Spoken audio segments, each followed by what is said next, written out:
Bem, nós estamos trabalhando o Salmo 23, que é um salmo lindíssimo, e nós vamos ficar trabalhando ele por algum período, alguns momentos. Todo mundo conhece o Salmo 23? Você conhece o Salmo 23? Não está aqui não, né? Não está aqui o Salmo 23. Quem conhece o Salmo 23 de cor?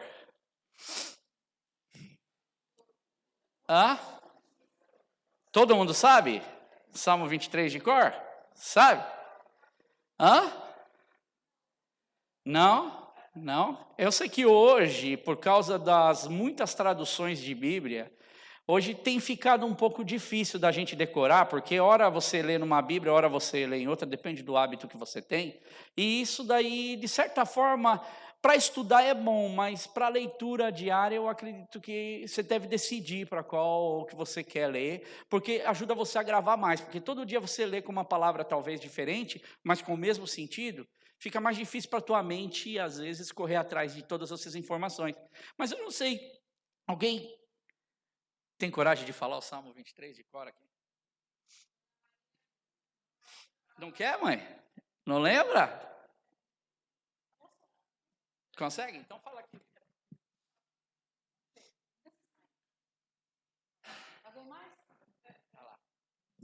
Senhor é meu pastor, nada me faltará. Deitar-me faz em verdes passos. Guia-me mansamente às águas tranquilas. Refrigera minha alma. Não, eu acho que você sabia que eu ia enroscar. Guia-me mansamente às águas tranquilas. Refrigera minha alma. Guia-me pela vereda da justiça. Gente, por amor ao seu nome. Ainda que eu andasse pelo vale da sombra da morte, não temeria mal algum, porque tu estás comigo. A tua vara e o teu cajado me consola. Preparas diante de mim uma mesa na presença dos meus inimigos. Unge a minha cabeça com óleo e meu cálice transborda. Certamente que a bondade e a misericórdia me seguirão todos os dias da minha vida e habitarei na casa do Senhor por longos dias. Essa é a versão que eu aprendi quando pequenininha. Obrigado. Tá a leitura falada. Essa é a leitura que nós temos hoje, então é o Salmo 23, e nós vamos estar continuando daquilo que Deus tem ministrado, e eu tento trazer um pouco mais, de informações dentro daquilo que a gente vai estudando. Então, alguns dos livros que eu estou usando como livro de cabeceira para poder ter um pouco mais de informação, trazer algumas coisas interessantes. Um dos livros, eu não sei se pode colocar aqui, e é livros que você pode comprar. Eu não sei se tem versão em português, tá? Mas as versões em inglês, muito fácil de adquirir aqui, e muito fácil. Aquele livro ali é pequeno, muito fácil de ler, tá? O primeiro livro, que é esse daqui, é The Good Shepherd, Kenneth Bailey. Kenneth Bailey, ele já é falecido, faleceu agora em 2016, mas é de 1930, se eu não me engano, ele nasceu. E Kenneth Bailey, ele é uma autoridade, ele é pastor presbiteriano, mas ele é uma das autoridades no Oriente Médio, desta questão de cuidar de igreja, dentro das pessoas que iam na igreja dele, eram pastores de ovelhas, porque é algo muito comum na região onde ele estava. Então, Kenneth Bailey, ele tem uma experiência bem legal, e o que ele trata no livro, ele não trata só do Salmo 23. Se você prestar atenção, está bem pequenininho ali, mas está dizendo 1000 anos de jornada do Salmo 23 até o Novo Testamento. Então, ele pega desde 1000 anos, desde Davi ali, até o Novo Testamento, aplicando quando Jesus ele diz, eu sou o bom pastor. E ele traz muitas informações interessantes que só vêm a dar ainda mais peso. Por que Cristo e por que muitos homens de Deus se referiam a esse termo rebanho, a esse termo ovelha? E é muito interessante, porque à medida que você vai lendo, você vai se descobrindo dentro de um contexto que muitas vezes nós não temos muita habilidade de conhecer, porque, como eu disse na última pregação, ovelha, afinal, eu nunca cuidei de ovelha, eu nem me lembro de ter passado a mão numa ovelha.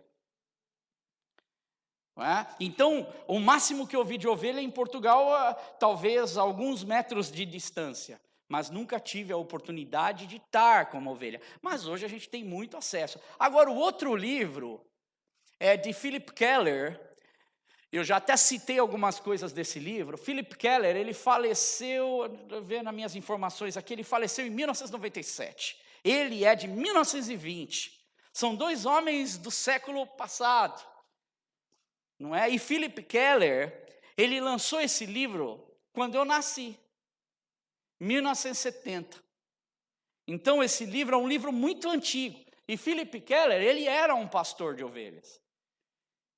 E ele também foi um pastor de uma igreja cuidando de ovelhas a ovelha, como nós, no Canadá.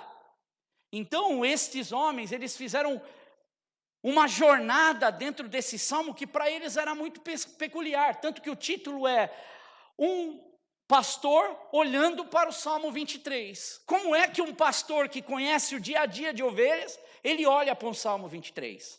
Quando Davi, ele traz esse salmo lindíssimo com a experiência dele de pastor de ovelhas, e ele coloca então o seu coração, a sua vida agora aos cuidados desse Deus, que é o grande pastor de ovelhas. E passa o próximo, que tem um dizer interessante, de que Philip Keller ele chega, que eu achei interessante para a gente trazer.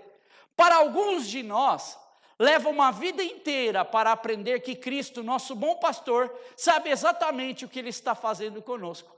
Ele nos entende perfeitamente. É uma grande realidade que a gente vive vendo o Salmo 23 e muitas vezes a gente não consegue se aprofundar nessa verdade. Por que Davi usa tantos termos? Por que Davi usa tantas ligações, analogias, exemplos deste salmo tão bonito sobre ovelha? E como eu falei então nas semanas que se passaram, é maravilhoso e importantíssimo a gente conhecer essa intuição do pastor, esse jeito de um pastor de ovelhas, de como ele trata as suas ovelhas, para a gente poder entrar nesse salmo, que é um salmo tão conhecido, mas muitas vezes não tão bem compreendido, incompreendido até, que é o Salmo 23, e extrair dele não a decoreba que a gente tem, que é simples boca a boca, ou a abertura, como eu já disse, que é usado para abrir nas casas, ou para ser colocado em túmulo, ou para fazer funeral, especialmente pelo versículo 4.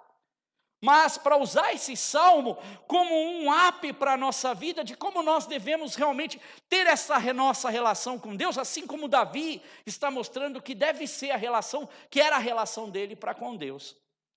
E se você olhar então para essa região de Davi, ou a região em que Davi habitava, 1000 anos praticamente antes de Cristo, eu já mostrei isso, as pastagens verdes não eram uma coisa muito comum da região. As pastagens verdes, elas duravam 2 a 3 meses apenas. E depois, com o sol forte, elas iam, pouco a pouco, acabando, sendo escassas, por causa da falta de água, por causa do sol escaldante sobre a vegetação. E é interessante que nós olhamos isso, que quando falamos de pastos verdejantes, e foi até o que eu falei na última semana, entrando um pouco nisso, é que era algo que não se tinha muito. Era algo que não existia muito em algumas partes do ano, alguns seasons do ano. E eu queria que passasse então uma outra foto. Lembra disso que eu trouxe? São peculiaridades interessantes que vão fazer uma montagem para que a gente entenda esse salmo bem e os exemplos bem interessantes. Estas regiões praticamente são as mesmas regiões, porém em tempos diferentes. Nos meses de chuva, novembro, dezembro, janeiro e um pouco de fevereiro às vezes, é assim, muita pastagem. A pastagem verdejante é até muito bonita. Só que nos meses que se seguem, de primavera e depois do verão, como nós estamos agora, as pastagens vão ficando assim, desgastadas. E aquelas risquinhas ali, o pessoal até falou, e falou bem na vez que nós falamos, são aonde as ovelhas seguem. E você vai perceber isso com as imagens. Elas seguem fazendo uma linha de se alimentarem. E o pastor, ele continua sempre em movimento com as ovelhas. Pode passar a próxima. Vê? E elas vão, muitas das ovelhas vão exatamente assim, elas seguem umas atrás das outras, e elas vão beliscando a lateralzinha dela, aquilo que elas vão vendo embaixo, e vão formando sempre um caminho, e o pastor ele vai conduzindo estas ovelhas nesse caminho. Pode passar a próxima. Olha lá, está vendo as pastagens? Pastagens verdes, mas olha o restante das pastagens. Quando a gente começa a falar de pastos verdejantes, a gente fala, mas eu não estou vendo nada verdejante ali. Não é este pasto verdejante que eu vejo, de que Davi tanto fala, se essa era a maioria do ano que eles tinham. Se a maioria do ano era este tipo de pasto verdejante, o que Davi está querendo dizer então? O que ele considera com pasto verdejante, para que nós hoje tenhamos uma visão do que realmente ia na cabeça de um pastor, e o que ele almejava então em tentar passar esta imagem para a gente. Ora, eu tenho isso, ora eu tenho aquilo, ora eu tenho isso aqui. Passa a próxima imagem. Vê? Algumas partes das montanhas onde o sol não incide com grande intensidade, elas permanecem um pouco mais verdes durante o ano. Mas por causa da condição do sol é assim que vai ficando. Agora presta atenção, o que um pastor, para ele, durante o ano todo, ele considera como pasto verdejante. Aquilo ali, que está do lado. Você está vendo o quê? Algumas ramas verdes. Você está vendo aqui alguns arbustos verdes. São estes pastos verdejantes que este pastor tem que conduzir a sua ovelha na maioria dos anos. E o que isso tem a ver com a gente? Aonde é que nós entramos nesta história?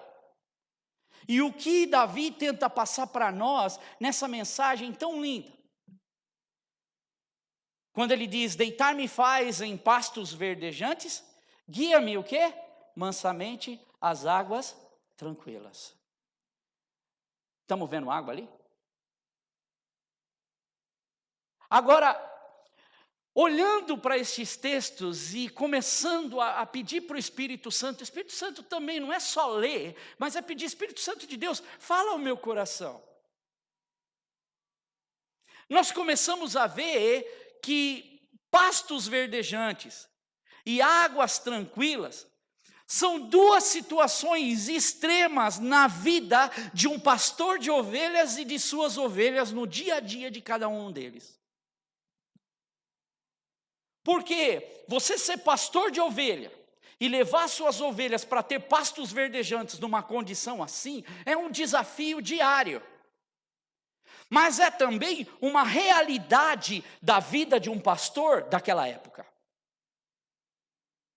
Encontrar pastos verdes, locais onde a ovelha pode se alimentar.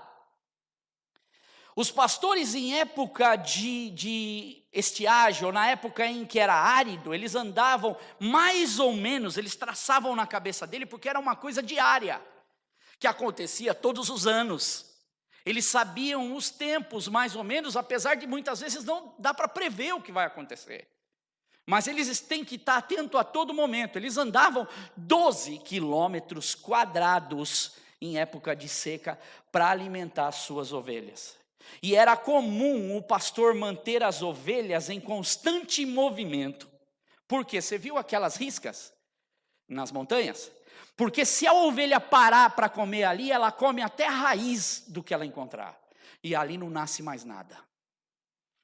Ou seja, o pastor mantém as ovelhas em movimento para que ela coma o quê? O que está em cima. E ela segue, e ele segue para outros campos. Aquela planta volta a ganhar vida. Ele não pensa somente para o dia dele hoje em sustentar suas ovelhas, mas ele sabe que se ele acabar com aquele ambiente onde as ovelhas se alimentam, ele acabou com tudo. Davi, ele conhecia esses extremos que ele tinha, quando ele fala de pastos verdejantes, e os pastos verdejantes que ele tem que achar durante um ano, praticamente 9 meses do ano. Então as ovelhas também têm uma outra peculiaridade, elas precisam ser conduzidas. A ovelha, ela não é muito boa de orientação, ela necessita, e se você olhar um rebanho de ovelha, você vai ver hoje, atualmente, você tem o rebanho de ovelha e você tem o cão. Você tem o pastor, o cão pastor, que vai e ajuda o pastor de ovelhas a conduzir as tuas ovelhas. Presta atenção, quando eu estava na Itália, eu me lembro muito bem, que eu fiquei 3 meses na Itália, e eu fui bem para o interior da Itália. E na casa desse meu amigo, onde eu estava, é interior do interior mesmo. E quando nós chegamos nessa região, que a gente estava comendo um dia, nós estávamos almoçando, este pastor, na verdade já era até tarde, era quase janta, esse pastor, ele estava vindo com um rebanho de ovelha na porta desse nosso amigo, mais ou menos umas 200 ovelhas. E vinha o cão pastor cuidando e trazendo essas ovelhas. E o que eu prestei interessante é que o cão pastor não era dele. O cão pastor era do meu amigo. O cão pastor, ele chegava até a porta da casa dele, ele saía, entrava pela portinhola e ia para a casinha dele deitar. E ele disse para mim, você sabe o que esse cão pastor faz no outro dia? Quando aquele homem levanta com as ovelhas dele, ele levanta também e se ajunta e fica o dia inteiro com ele, longe nas montanhas, arrumando alimento para as ovelhas e ajudando. E esse homem apenas dá o pagamento desse cão pastor, ele alimenta ele. Todos os dias, esse cão pastor cuida das ovelhas, volta e vem e dorme do jeito que você está vendo aqui, todos os dias. Esta é a vida deste cão pastor.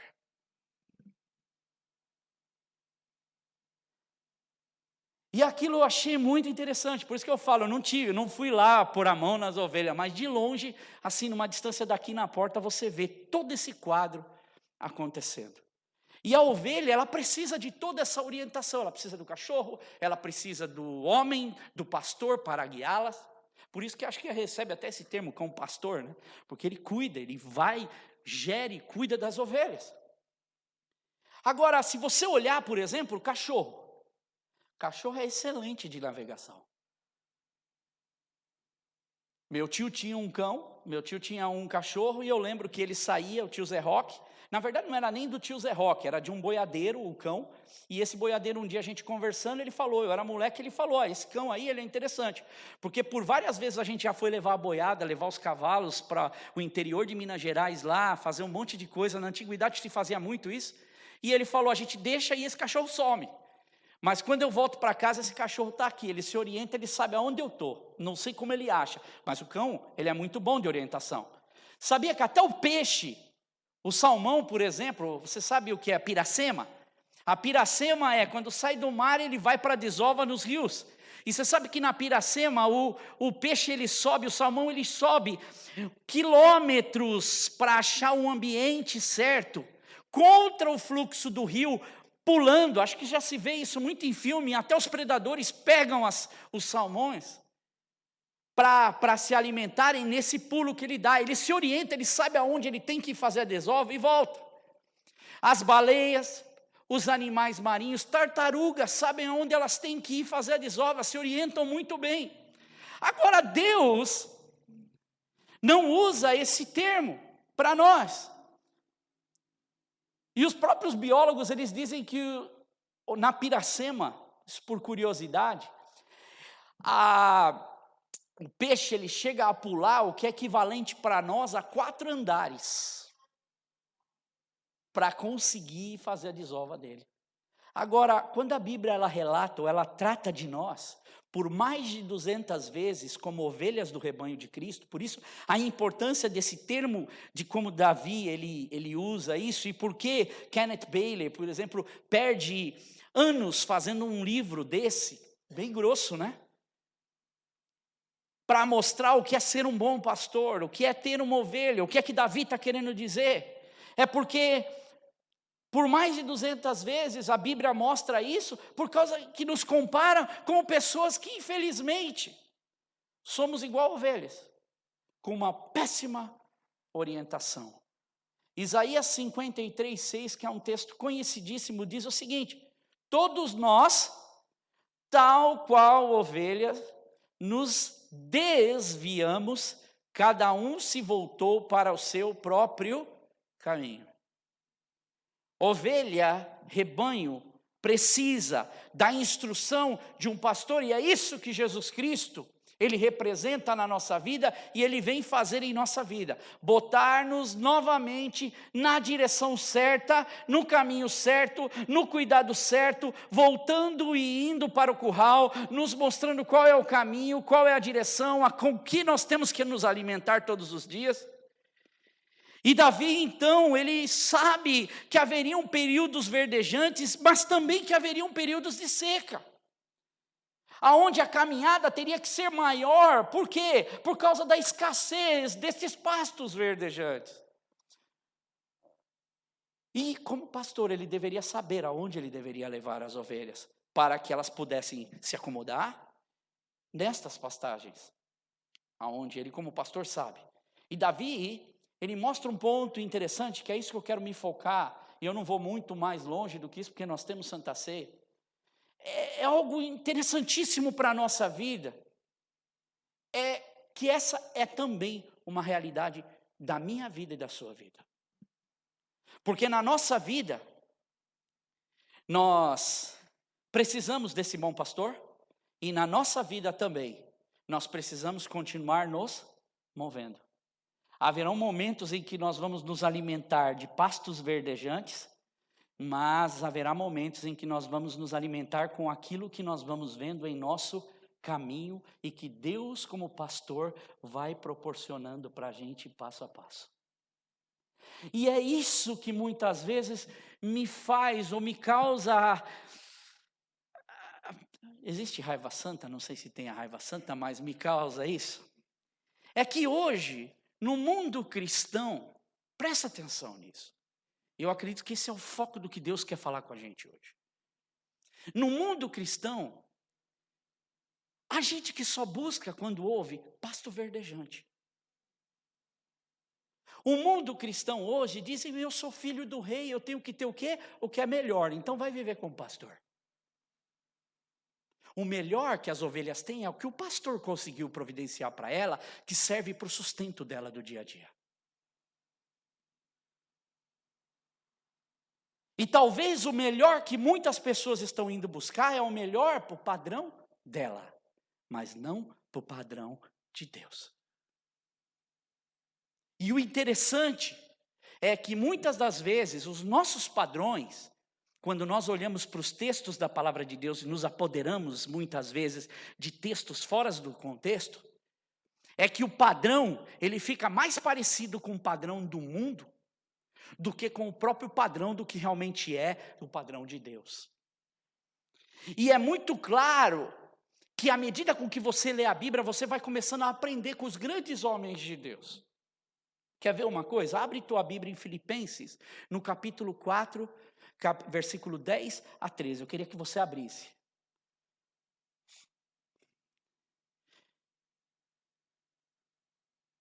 Quero usar as palavras do apóstolo Paulo.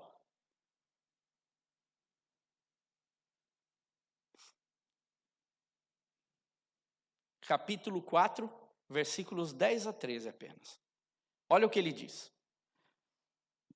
Alegro-me grandemente no Senhor, porque finalmente vocês renovaram seu interesse por mim. De fato, vocês já se interessavam, mas não tinham a oportunidade de demonstrá-lo. Agora veja o 11.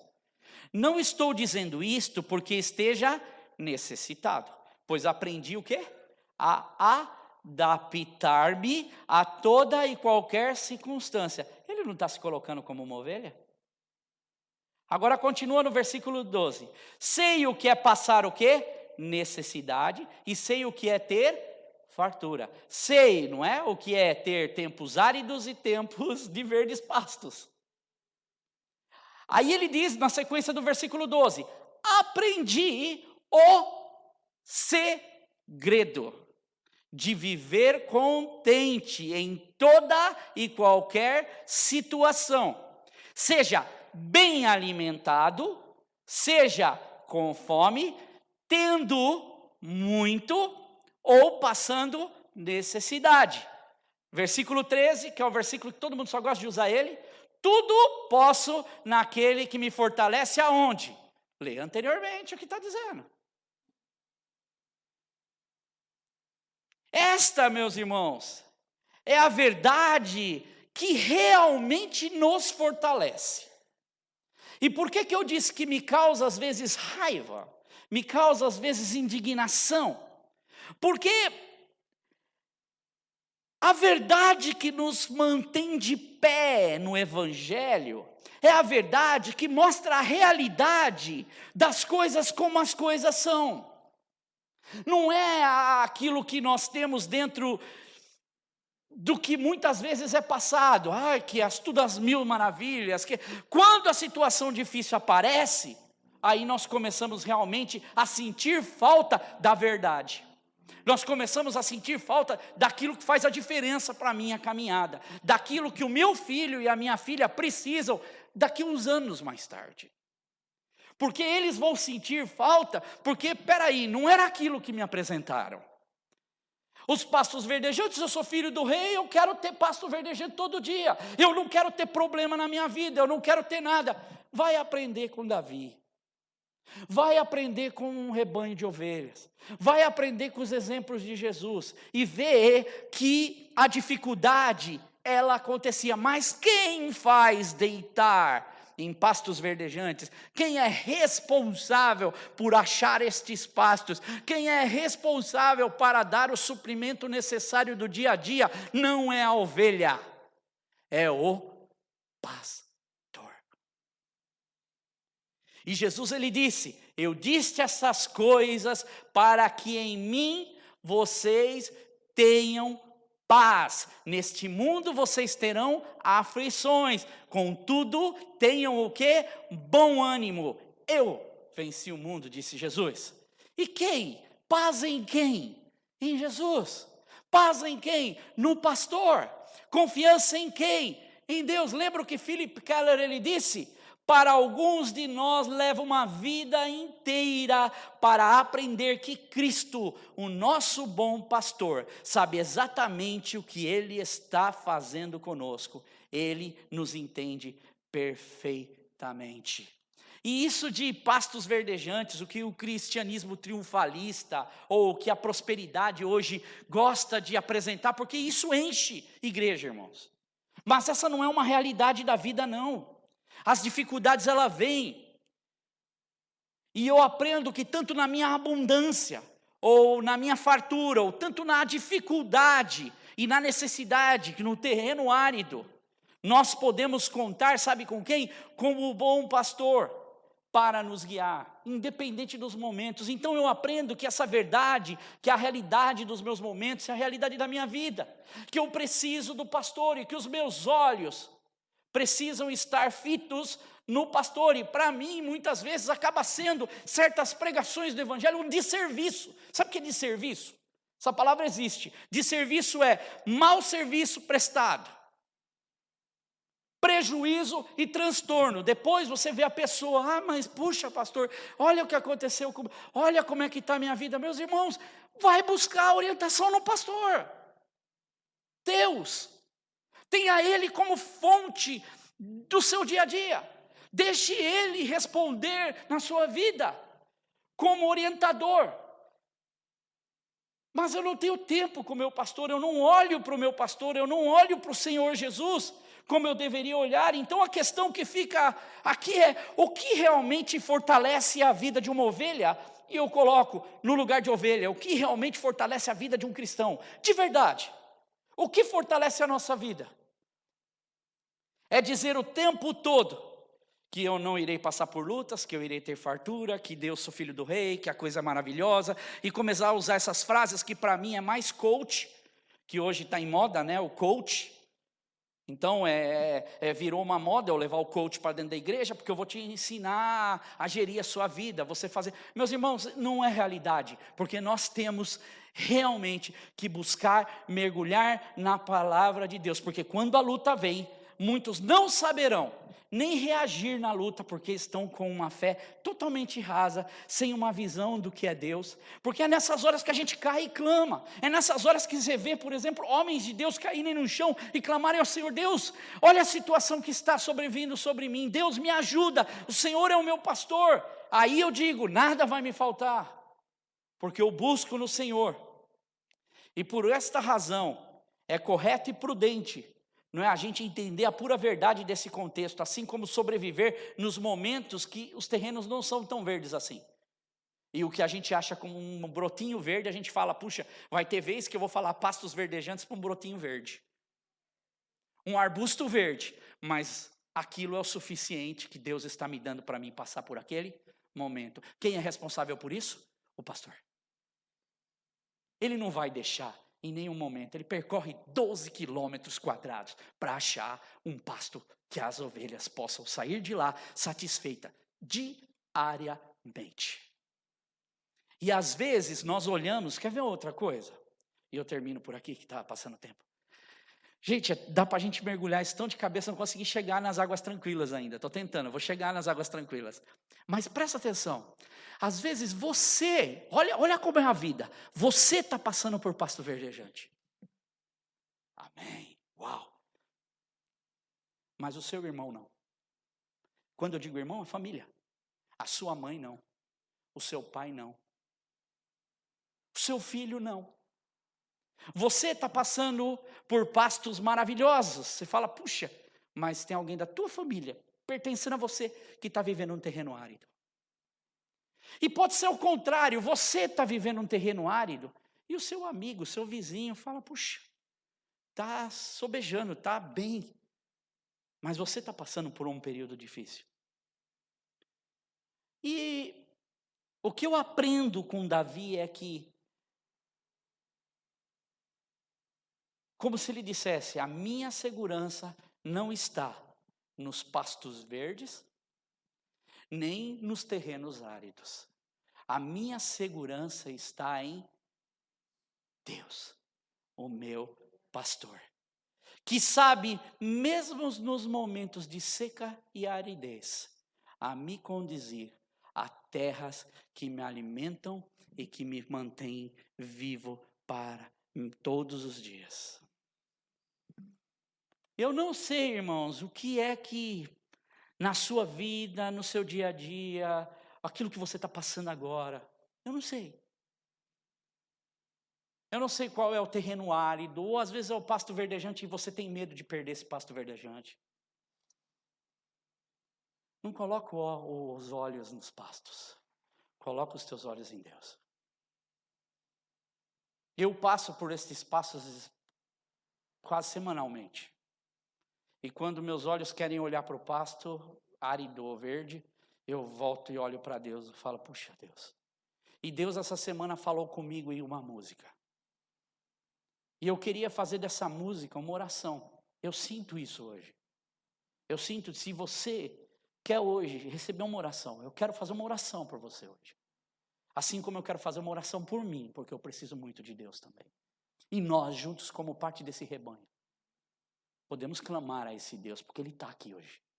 O Espírito Santo de Deus está aqui hoje. E eu queria chamar você, que tem passado, fica de pé. Você que está passando por um momento difícil, você que está olhando e está vendo o terreno árido, ou você mesmo que se encontra nessas situações da vida. Eu queria que você viesse aqui, para que juntos nós pudéssemos orar ao Senhor. Você que passa por dilemas na sua vida, problemas na sua vida, para que juntos nós possamos orar, para que juntos nós possamos falar com Deus, para que juntos nós possamos clamar a Deus. Talvez você passe por problemas na sua própria vida. Você olha para você, dentro de você, você se sente seco, árido. Sentimentalmente, financeiramente, fisicamente. Irmãos, o pastor, ele quer suprir isso. E eu quero cantar uma música